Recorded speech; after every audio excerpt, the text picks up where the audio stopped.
요한이 전한 거룩한 복음입니다.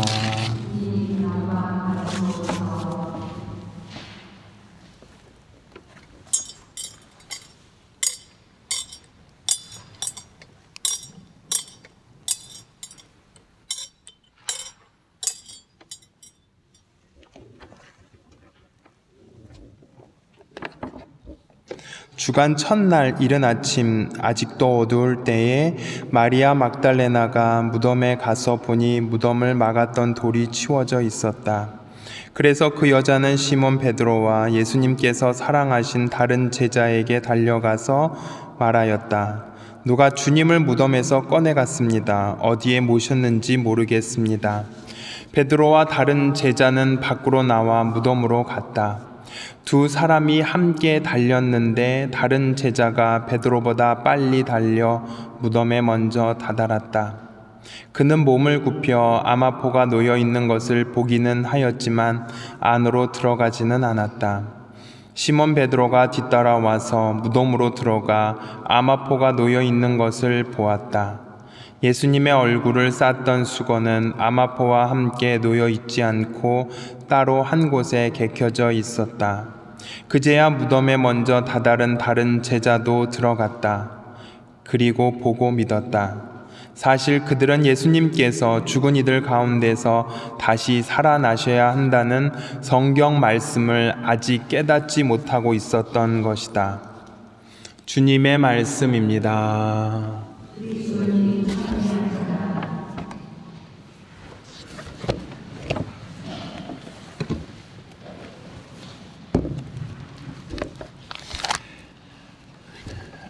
오늘은 뜻깊은 날입니다. 예수님의 부활을 기념하면서 이 미사를 봉헌하고 또 로드아일랜드 한인 천주교 가톨릭 공동체 30주년을 기념하는 날이기도 합니다. 신자 여러분의 가정에 예수님의 부활이 함께 하시길 기도하면서 동시에 30년이라는 긴 시간 동안 이 공동체를 위해서 묵묵히 봉사해 주신 모든 분들께 진심으로 감사의 인사를 드립니다. 사순시기 동안 우리는 많은 노력을 해왔습니다. 그리고 30주년을 기념하기 위해서 또한 우리도 정말 많은 노력을 해왔습니다. 그리고 그 노력의 결실이 바로 이 부활절 미사를 통해서 드러나게 되었습니다. 이제 다시금 새로운 시작을 해야 하는 것 같습니다. 새로운 시작을 위해서 우리는 무엇을 어떻게 해야 하는지 한번 성찰해 보았으면 좋겠습니다. 여러 가지 계획이 있을 것 같습니다. 신자 여러분께서는 어떤 계획이 있으신가요? 사순시기 동안 힘들게 지내왔기 때문에 이제는 조금 쉬고 싶다고 말씀하실 수 있습니다. 그리고 30주년을 준비하는 동안 바쁜 일들이 많았기 때문에 이제 좀 쉬고 싶다고 말씀하실 수 있습니다. 사실 큰 행사를 치르고 나서 또다시 새롭게 무언가를 시작한다는 것은 쉽지 않습니다. 지금 당장 예수님의 부활을 위해서 더욱더 신앙생활을 열심히 하겠다거나 30주년이 끝났으니까 40주년을 위해서 다시금 준비를 해야겠다라고 생각하시는 분은 없을 것입니다. 그래서 저는 신자 여러분들께 이렇게 말씀드리고 싶습니다. 예수님 안에서 예수님과 함께 시간을 낭비하십시오 라고 말입니다. 흔히 시간을 낭비한다는 것은 TV나 영화 혹은 주제없는 잡담 혹은 아무것도 하지 않고 잠만 자고 먹고 하는 것을 낭비한다고 생각을 합니다. 이러한 시간의 낭비는 쓸모없는 행동이고 자신의 발전을 위해서는 하지 말아야 한다고 생각을 합니다. 사실 저 역시 쓸모없는 그리고 쓸데없는 그리고 낭비하는 시간이 많이 있었습니다. 하지만 예수님과 함께 시간을 낭비한 적이 있었는지 한번 반대로 생각해 보았습니다. 예수님과 함께하는 시간은 사순시기 극기처럼 집중하고 희생하고 수많은 노력이 필요하다고 생각해 왔습니다.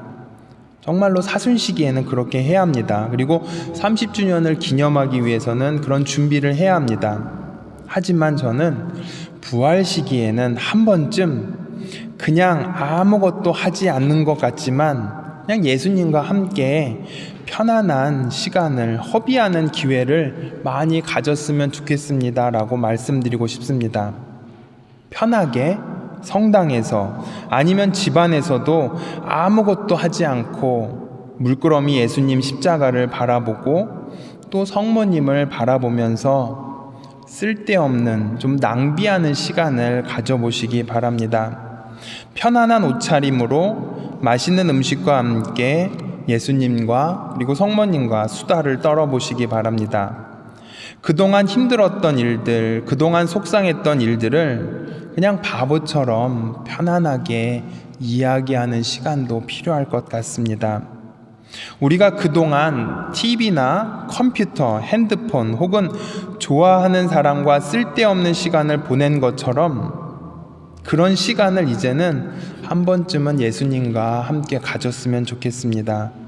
바로 여기에서부터 부활이 시작이 되는 것 같습니다. 부활은 우리가 긴장하고 무언가를 하는 것이 아니라 아무것도 하지 않고 예수님과 함께 있는 것입니다. 그래서 부활한 예수님에 대한 그 이야기의 첫 번째는 빈 무덤에서 시작을 하고 있습니다. 복음서 저자들은 예수님의 부활에 대해서 구체적으로 화려하게 장식하지 않았습니다. 제자들은 믿지 않았고 마리아 막달레나 역시 예수님을 만났지만 깨닫지 못했습니다. 어쩌면 그들 모두 시간을 허비했을지도 모르겠습니다. 쓸데없는 시간을 보낸 것 같습니다. 하지만 바로 그 시간에 예수님은 그들에게 오셨고 또 우리에게 오시고 우리에게 큰 희망을 주고 계신다는 것을 잊지 않았으면 좋겠습니다. 우리나라 광고 중에 이런 문구가 있습니다. 열심히 일한 당신 떠나라 라는 그런 글귀가 있습니다. 여행 광고이지만 열심히 일했기 때문에 여행을 가라는 광고입니다. 사실 여행은 시간을 낭비하고 쓸모없는 것일 수 있겠지만 더 깊은 삶의 여정을 위한 자리라는 것을 우리는 너무나 잘 알고 있습니다. 그렇듯이 우리도 열심히 준비했기 때문에 떠나야 합니다. 그리고 누구와 떠나야 한다는 것을 잊지 말아야 하겠습니다. 바로 그 누구는 예수님이라고 말씀드리고 싶습니다. 예수님과 함께 시간을 허비하고 낭비하고 마치 쓸모없는 시간을 보내시기 바라겠습니다. 컴퓨터, 영화, 친구와 잡담, 그리고 맛있는 음식도 필요하지만 가장 중요한 예수님과 함께 하시기 바랍니다. 바로 그때 우리는 빈 무덤에서 예수님의 부활을 깨닫고 다시금 신앙생활을 새롭게 시작할 것입니다. 예수님의 부활은 이처럼 우리의 고정관념을 버렸기에 새롭게 시작되는 것입니다. 그것은 바로 주간 첫날 이른 아침에 일어납니다. 모든 이들이 새로운 한 주간을 시작해야 한다고 생각했던 그 시간에 부활은 시작이 됩니다. 이러한 시작은 내 자신의 기대에서 벗어나 예수님과 함께 있는 그 순간에서 시작되는 것입니다. 이제 부활을 맞이하면서 우리는 내 고정관념을 어떻게 버리고자 했는지 돌아보는 시간을 가졌으면 좋겠습니다. 고정관념을 버리는 길은 예수님과 시간을 낭비하는 것일 수도 있는 것 같습니다. 바로 그때 예수님께서는 진정한 부활의 기쁨을 상상하지 못한 신비 체험으로 우리에게 주실 것입니다. 신자 여러분, 그동안 너무너무 수고 많이 하셨습니다. 이제는 예수님과 함께 쉬는 시간을 가지면서 정말로 한 번쯤은 예수님과 편하게 그냥 아무것도 하지 않으면서 시간을 보내는 신앙인이 되었으면 좋겠습니다. 잠시 묵상하겠습니다.